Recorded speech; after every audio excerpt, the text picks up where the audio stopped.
Saudara, sebuah konter pulsa di Kota Makassar jadi lokasi pencurian berulang. Konter pulsa tersebut bahkan sudah 3 kali alami kasus pencurian dengan kerugian beragam. Konter pulsa di Jalan Sungai Poso, Makassar ini jadi lokasi pencurian untuk ketiga kalinya. Terakhir, pelaku menggunakan karung untuk mengambil barang seperti tabung gas, aksesoris handphone, serta voucher isi ulang.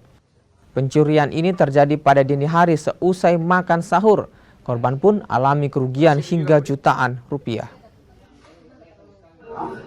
Oh, informasinya ini sudah ketiga kalinya, Mbak? Iya, ini sudah ketiga kalinya. Kalau yang lalu lebih parah lagi ininya sih. Dulu apa yang hilang?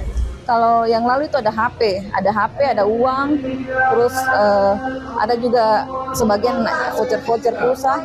Mungkin karena dia lihat tidak ada yang penting lagi di sini. Terus kebetulan itu malam memang tidak tergembok itu pintu. Jadi dia buka sebelum dia kasih keluar tabung gas itu, dia buka dulu pelan-pelan, kalau setiap ada yang lewat, dia pasti sembunyi ke sana. Yang di belakang pintu itu, di belakang pagar.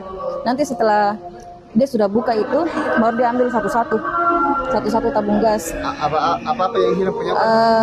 Kalau yang ininya sih tabung gas 3 kilo 2. Terus kemungkinan juga ada aksesoris HP juga yang diambil.